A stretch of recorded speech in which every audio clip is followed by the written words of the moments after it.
Que Deus continue te abençoando imensamente em nome de Jesus. Muitíssimo obrigado por estar participando aí do nosso canal, programa Edificação. Sou o pastor Erval, para quem não nos conhece, e peço por favor que se lembre de nós, do nosso trabalho aqui através da mídia, nas suas orações, porque o nosso ensejo maior é contribuir para a expansão do reino de Deus, ok?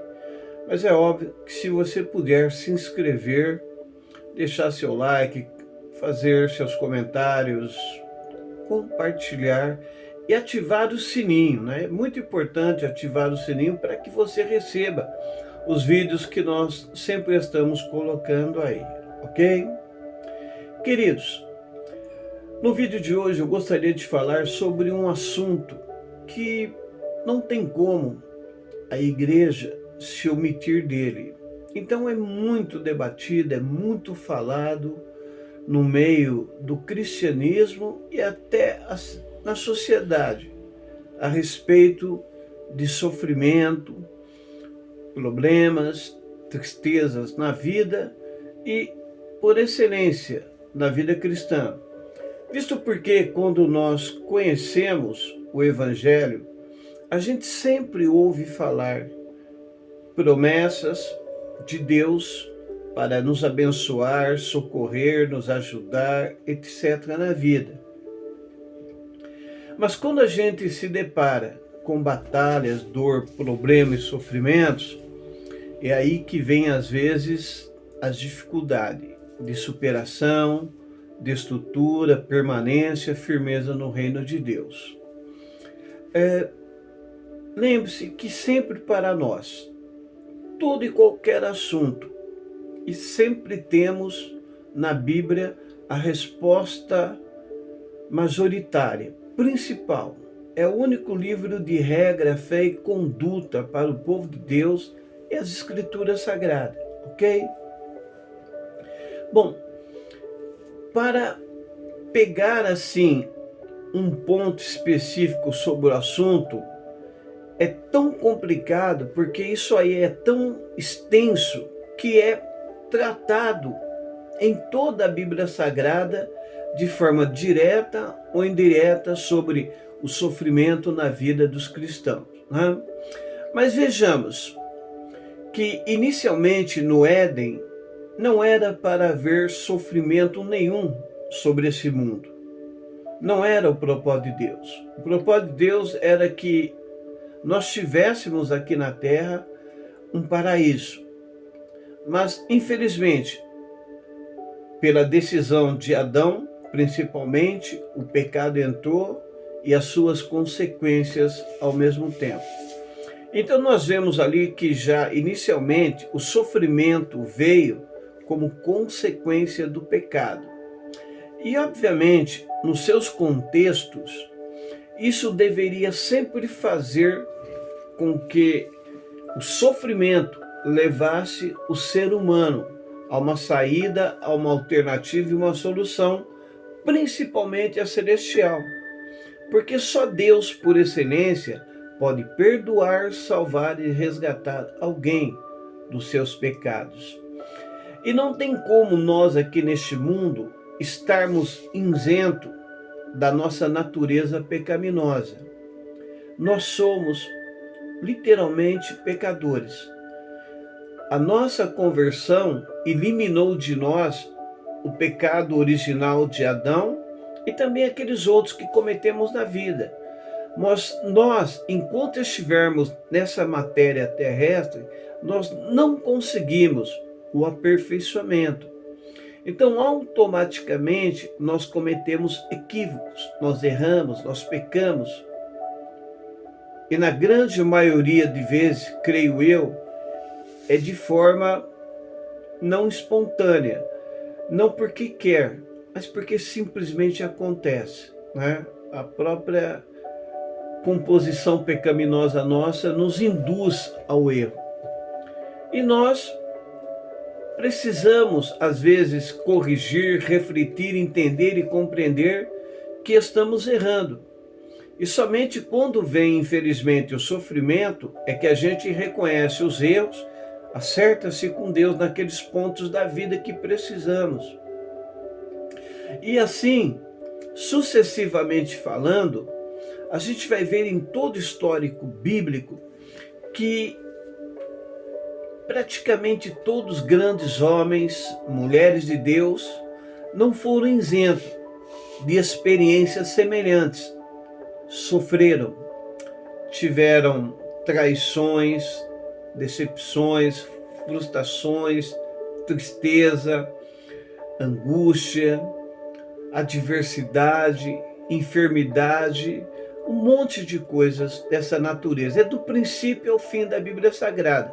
Nem o nosso Senhor e Salvador Jesus Cristo, o Rei dos Reis, escapou dessas realidades aqui neste mundo, ok?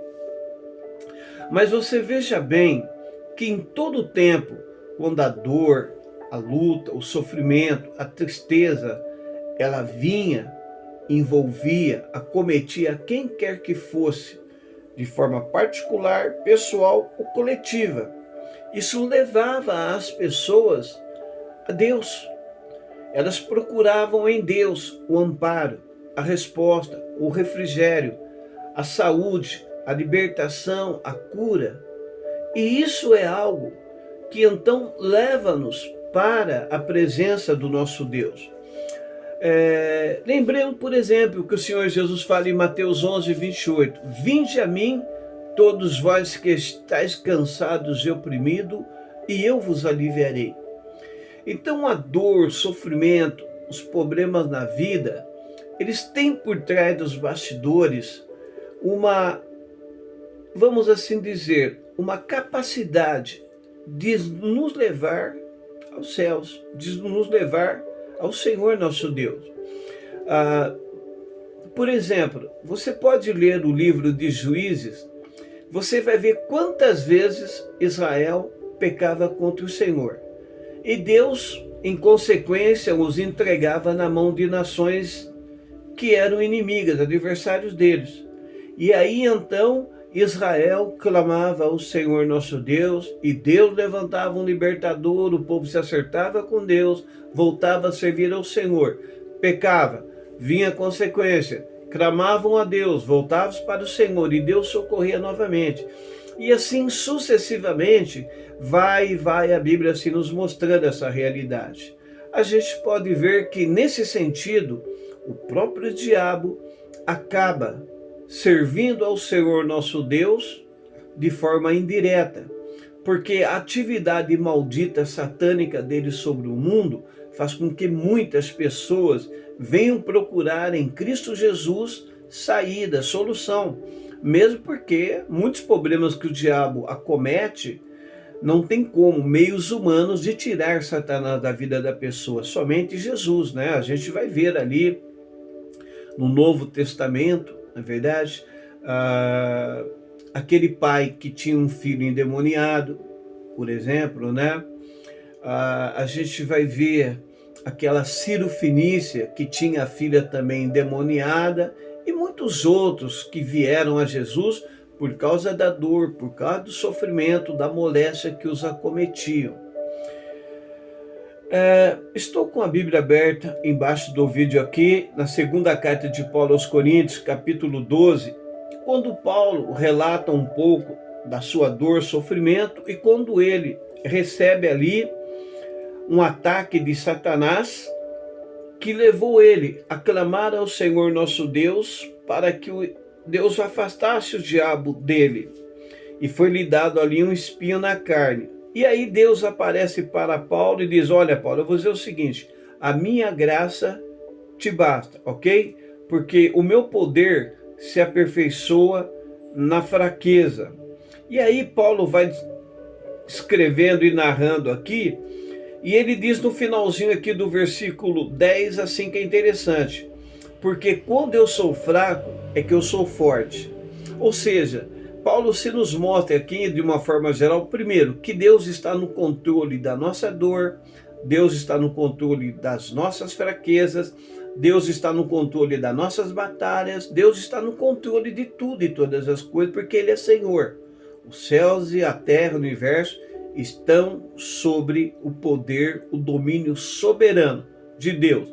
E muitas coisas que nos sucedem, como está aqui o caso de Paulo, é por plena, completa e total permissão de Deus. Porque se não for permitido por Deus, queridos, nenhum fio de cabelo cai da nossa cabeça, ok? E quando Paulo finaliza dizendo, quando sou fraco é que sou forte, quer dizer, é nas batalhas, na dor, no sofrimento que a gente descobre, né, que somos fracos, não podemos ser orgulhosos, arrogantes, nós precisamos, dependemos de Deus na nossa vida. Nos voltamos para Ele e somos abençoados e aprimorados, ok? Mas uma coisa nós podemos ter certeza absoluta, que quando chegarmos nos céus em Cristo Jesus, literalmente, não teremos mais a natureza pecaminosa, não há mais esse corpo, essa alma pecadora, mas um corpo glorificado em Cristo. E a Bíblia diz que ali Deus enxugará dos nossos olhos toda lágrima. Ali de uma vez por toda o gozo, a alegria, a felicidade. É insondável, é coisa extraordinária. Há pouco tempo eu tive uma experiência de ser arrebatado aos céus e realmente, gente, pude ver com meus olhos ali o que Deus tem preparado para nós. Amém? Nos pés de Cristo, em oração, fé, perseverança, garra, continue. Você verá que Deus vai consolar, vai te ajudar, vai te acompanhar, nunca te deixará, nunca te abandonará.